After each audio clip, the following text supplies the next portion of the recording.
Hi friends. ఈరోజు మనము 8th class జాగ్రఫీకి సంబంధించి సెకండ్ లెసన్ అయిన land, soil, water, natural vegetation and wildlife resources సంబంధించి ఇంపార్టెంట్ క్వశ్చన్స్ అండ్ వాటి యొక్క ఎక్స్ప్లెనేషన్స్ అనేవి తెలుసుకుందాము. So first question, what are the main stages in water cycle process? So water cycle అంటే మనము జలచక్రము అంటాం కదా. సో ఈ జలచక్రము లేదు వాటర్ సైకిల్ ప్రాసెస్లో మెయిన్ స్టేజెస్ ఏంటి అనేసి అడుగుతున్నారు. Answer, the main stages in water cycle process: evaporation, precipitation and runoff. Evaporation అంటే బాష్పీభవనము, ప్రెసిపిటేషన్ అంటే అవపాతము అండ్ రన్ ఆఫ్ అంటే ప్రవాహము. అంటే వాటర్ సైకిల్లో ఇవన్నీ కూడా మెయిన్ స్టేజెస్ అనమాట మనకి. What is biosphere? బయోస్పియర్ అంటే మనం జీవావరణము అంటాం కదా. జీవావరణము అనగానేమి అనేసి అంటున్నారు.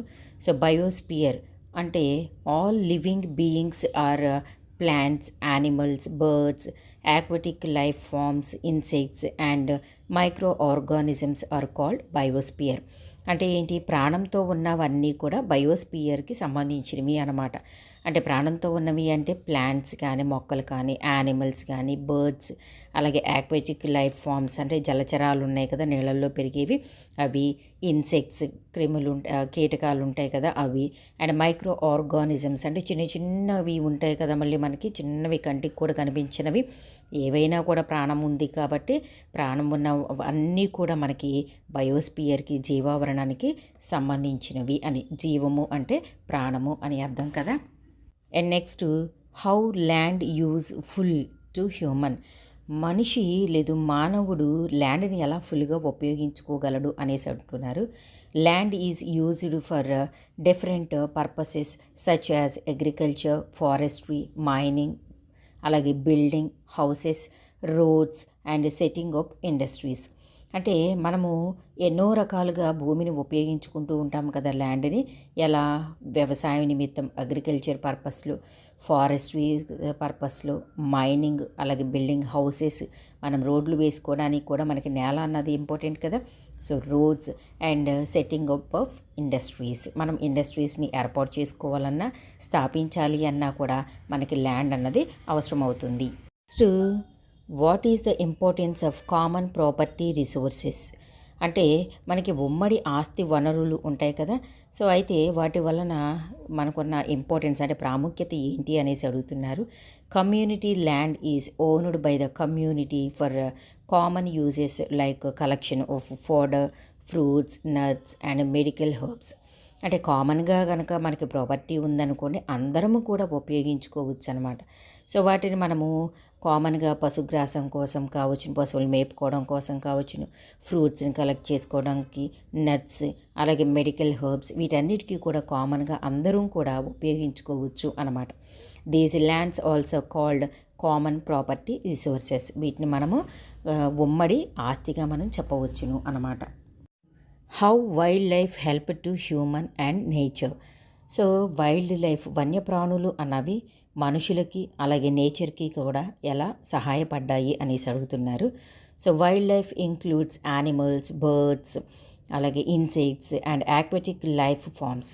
సో వైల్డ్ లైఫ్ అంటే వాటిల్లో ఏమేమి వస్తాయి మనకి? బర్డ్స్ వస్తాయి, యానిమల్స్ వస్తాయి, ఇన్సెక్ట్స్ వస్తాయి, ఆక్వాటిక్ లైఫ్ ఇవన్నీ కూడా వస్తాయి కదా. వీటన్నిటిని మనము వైల్డ్ లైఫ్ అంటాం.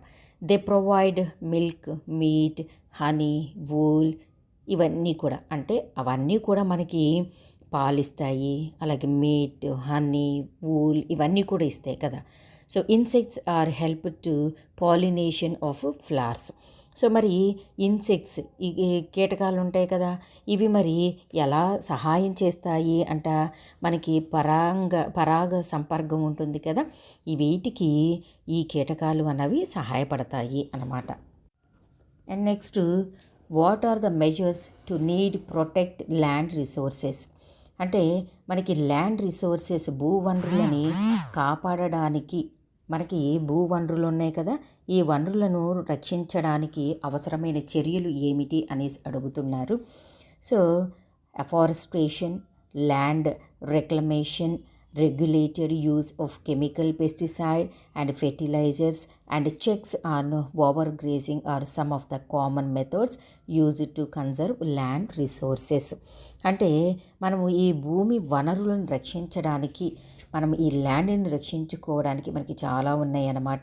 ఎఫారెస్టేషన్ అంటే ఏంటి, మనము అడవులను పెంచాలి, ల్యాండ్ రెక్లమేషన్, అలాగే regulated use of chemical pesticides and fertilisers అంటే మనము సేంద్రియ ఎరువులు ఏవైతే ఉన్నాయో వాటన్నిటిని కూడా మనము ఉపయోగించాలి. అలాగే మనము ఈ పశువులను మేపుకోవడానికి ల్యాండ్ని ఫ్రీగా వదిలేస్తారు కదా యథేచ్ఛగా.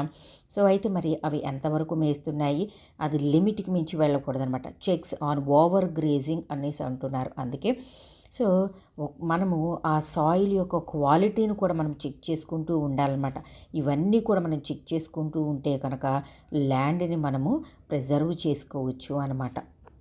Next, what are the human made and natural disasters related to natural vegetation అంటే సహజ వృక్ష సంపదకి, ఇటు మనిషి తయారు చేసే హ్యూమన్ మేడ్ యాక్టివిటీస్ ఏవైతే ఉన్నాయో వాటికి, అలాగే న్యాచురల్ డిజాస్టర్స్ అంటే ప్రకృతి వైపరీత్యాలకి ఏంటి సంబంధం అనేసి అడుగుతున్నారు. సో డెఫారెస్టేషన్ అంటే అటవీ నిర్మూలన మనమే కదా చేసేది, హ్యూమనే కదా కారణం దానికి. అలాగే సాయిల్ ఎరోజన్ అంటే మట్టిని మనం నాశనం చేసేస్తూ ఉంటాం కదా క్వాలిటీ లేకుండా. అలాగే కన్స్ట్రక్షనల్ యాక్టివిటీస్, దేనికి కూడా మనిషే కదా కారణం. అలాగే ఫైర్స్, అలాగే సునామీ అండ్ ల్యాండ్ స్లైడ్స్, కొండ చర్యలు విరిగి పడిపోతాయి కదా.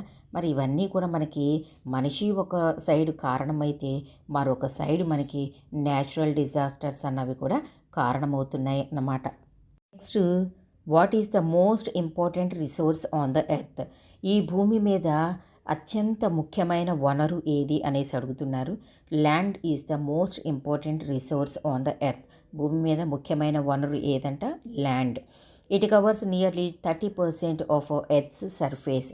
ఇది భూమి ఉపరితలంపై దాదాపుగా 30% అంటే ఎగ్జాక్ట్లీ చెప్పాలంటే 29% ఆక్యుపై చేసింది అన్నమాట. And next, for which purposes land can be used మనము ఈ భూమిని ఏ ప్రయోజనాల కోసం ఉపయోగించవచ్చు అనేసి అడుగుతున్నారు. Land is used for different purposes మనం చాలా రకాలుగా ఉపయోగించుకుంటూ ఉంటాం కదా. Like farming, building houses, offices and roads, grazing, mining and industries, ఇట్లా ఎన్నో రకాలుగా మనము ఈ భూమిని ఉపయోగించుకుంటూ ఉంటాము అని. Next, which areas are densely populated on earth భూమి మీద ఎక్కువ జనసాంద్రత కలిగిన ప్రాంతాలు ఏంటి అనేసి అడుగుతున్నారు మనకి. అంటే ఏ ఏ ఏరియాస్లో మనుషులు అన్నవాళ్ళు ఎక్కువగా జీవిస్తూ ఉంటారు అని.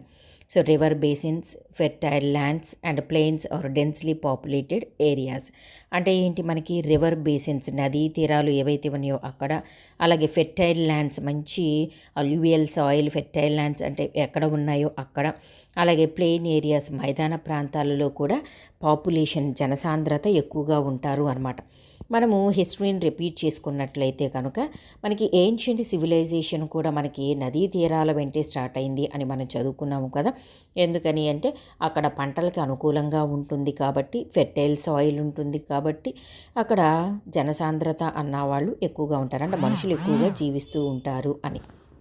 And next, what is the major threat to environment అంటే పర్యావరణానికి ప్రధానంగా ఉన్న ముప్పు ఏంటి అనేసి అడుగుతున్నారు. సో సాయిల్ ఎరోజన్ అంటే మనకి నేల కోత ఉంటుంది కదా అది, అలాగే డిఫారెస్టేషన్ అటవీ నిర్మూలన, ల్యాండ్ డిప్లిషన్ అంటే భూమి క్షీణత, అలాగే ల్యాండ్ స్లైడ్స్ అంటే కొండ చర్యలు విరిగి పడతాయి కదా అవి. These are the major threats to environment అంటే ఇవన్నీ కూడా పర్యావరణానికి ముప్పు కలిగించేవి అన్నమాట.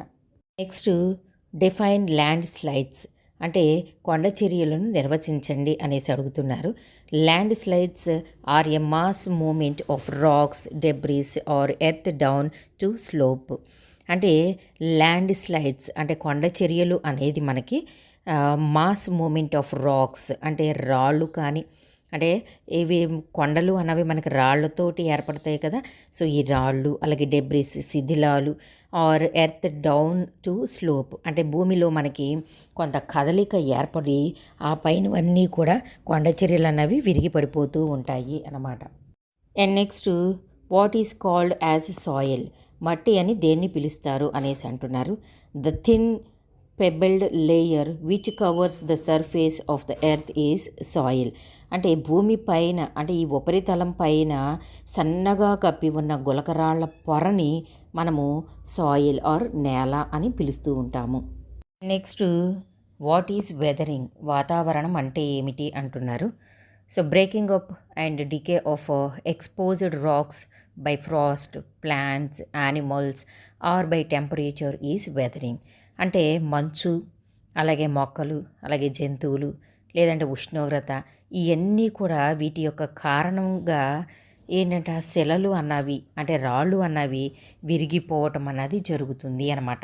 అలాగే కొన్నిసార్లు అవి పాకుడుతో కూడా ఉండడం అన్నది జరుగుతుంది అని. And next what is soil erosion, అంటే నేల కోత అంటే ఏంటి అనేసి అడుగుతున్నారు.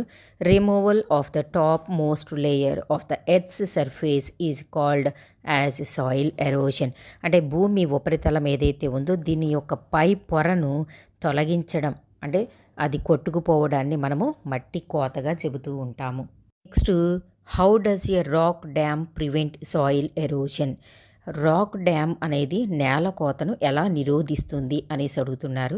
Rocks can slow down the flow of water and prevent gully erosion, అంటే రాళ్ళు అన్నవి నీటి ప్రవాహాన్ని మందగిస్తాయి, అంటే ఏంటి స్లో చేస్తాయి అన్నమాట. అలాగే గాలి అన్నది కోతను కూడా నిరోధించగలదనమాట, అంటే వాటర్ ద్వారా అలాగే మనకి గాలి ద్వారా నేల అన్నది కోతకు గురవుతూ ఉంటుందన్నమాట. సో అందుకని మనం ఇక్కడ రాక్స్ కెన్ స్లో డౌన్, ఒకవేళ నీటి ప్రవాహం అన్నది వెళుతూ ఉన్నప్పుడు అడ్డుగా రాళ్ళు అనేవి ఉన్నట్లయితే కనుక ఈ సాయిల్ ఎరోజన్ని మనము కొంతవరకు నిరోధించవచ్చును అని. And next what are the uses of water, అంటే నీటి వలన ఉపయోగాలు ఏంటి అనేసి అడుగుతున్నారు. So water can be used to drink, wash, in agriculture, in industries and in generating electricity, నీటిని మనము ఎన్నో రకాలుగా ఉపయోగిస్తూ ఉంటాం కదా. సో డ్రింకింగ్ పర్పస్లో అలాగే వాషింగ్ పర్పస్లోను అలాగే వ్యవసాయ నిమిత్తము అలాగే ఇండస్ట్రీస్ కోసము అలాగే మనము విద్యుత్తును తయారు చేయటంలో కూడా మనము నీటిని ఉపయోగిస్తూ ఉంటాము. And next what is an ecosystem, అంటే పర్యావరణ వ్యవస్థ అంటే ఏంటి అనేసి అడుగుతున్నారు. సో ఇన్ ద బయోస్పియర్, ఈ జీవావరణంలో all the living things are interrelated and interdependent, అంటే ఈ జీవావరణంలో ప్రతి ఒక్క ప్రాణంతో ఉన్న జీవి ఇంటర్ రిలేటెడ్గా ఉంటుంది, అలాగే ఒకదానిపై మరొకటి ఆధారపడి జీవిస్తూ ఉంటాయన్నమాట. The relation between all these things supports life on earth, అంటే ఇవన్నీ కూడా వీటన్నిటి మధ్య సంబంధం అన్నది భూమిపై అవి బ్రతకడానికి జీవానికి మద్దతునిస్తుంది అన్నమాట. అలాగే అందుకని దీనిని మనము ఎకోసిస్టమ్ అంటే పర్యావరణ వ్యవస్థ అని పిలుస్తూ ఉంటాం. This is ecosystem. And next what is poaching, poaching అంటే వేటాడడం అనమాట. వేటాడడం అంటే ఏంటి అనేసి అడుగుతున్నారు. So killing up of animals for their nails, teeth, horns, hides or skins etcetera is called poaching. So జంతువుల్ని ఎందుకు వేటాడతారో మనందరికీ బాగా తెలుసు కదా, మనం ఎన్నో బుక్స్లో చదువుకుని ఉంటాము. సో అయితే కిల్లింగ్ అప్ ఆఫ్ యానిమల్స్ని చంపుతారంట. వేటి కోసము?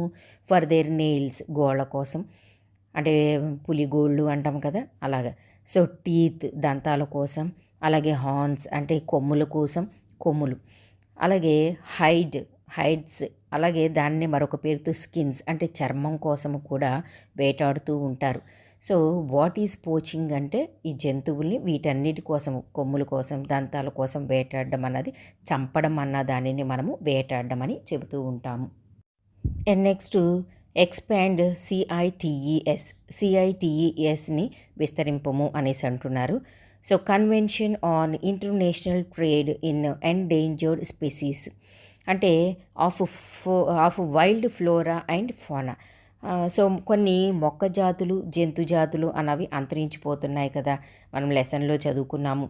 సో అయితే వీటి మీద మనకి ఈ అంతరించిపోతున్న జాతులు ఏవైతే ఉన్నాయో వీటిపై అంతర్జాతీయ వాణిజ్యంపై ఏర్పడ్డ సమావేశం అన్నమాట ఈ CITES అన్నది. So C for convention and I for international, T for trade and E for endangered and S for species అన్నమాట. And next, what do you know about rain water harvesting అంటున్నారు. అంటే వర్షపు నీటి సంరక్షణ గురించి మీకేం తెలుసు అనేసి అడుగుతున్నారు. So rain water harvesting means collection of rain water from roof tops and directing it to reuse for the plantation or crops. So వర్షపు నీటిని సంరక్షించడం, జాగ్రత్త చేయటం అంటే ఏంటంటే మనకి, సో నీటిని ఎలా జాగ్రత్త చేస్తాము, వర్షం పడ్డప్పుడు మనకి రూఫ్ మీద, టాప్ మీద పడుతుంది కదా, ఆ టాప్ నుంచి మనము నీటిని జాగ్రత్తగా ఒడిసి పట్టుకోవడము, అంటే జాగ్రత్తగా సేకరించడము, అలాగే దానిని తోటల కోసము, పంటల కోసము కూడా మనం ఉపయోగిస్తూ ఉంటాము. And next, state one step that developed countries have taken to manage areas that have a high density of population. అంటే అధిక జనసాంద్రత ఉన్న ప్రాంతాలను జాగ్రత్తగా నిర్వహించడానికి అభివృద్ధి చెందిన దేశాలు తీసుకున్న ఏవైనా దశలను పేర్కొనండి అంటున్నారు. సో ఇక్కడ మనము మ్యాక్సిమం ఫస్ట్ పాయింట్ వచ్చేసి మనకి distribute the resources equally among the all people, అంటే వనరులను ప్రజలందరికీ కూడా సమానంగా పంచిపెట్టడం. అలాగే maximum provision of employment opportunities by self employment schemes, స్వయం ఉపాధి పథకం ద్వారా గరిష్టంగా అంటే చాలా ఎక్కువగా ఉపాధి అవకాశాలు అన్నవి కల్పించడం. అలాగే they prepare proper land use plans, అలాగే వారు సరైన భూమిని అంటే ఆ మైదాన ప్రాంతాలని సరిగ్గా వినియోగించుకోవడానికి సిద్ధం చేయడము అన్నమాట.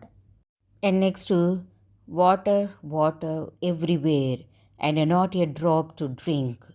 సో శామ్యూల్ టైలర్ కాలరిడ్జ్, అంటే నీరు ప్రతి చోట నీరు, నీరు మరియు త్రాగడానికి చుక్క కూడా లేదు, అంటే ఎక్కడ చూసినా నీరే ఉంది కానీ తాగడానికి చుక్క లేదు.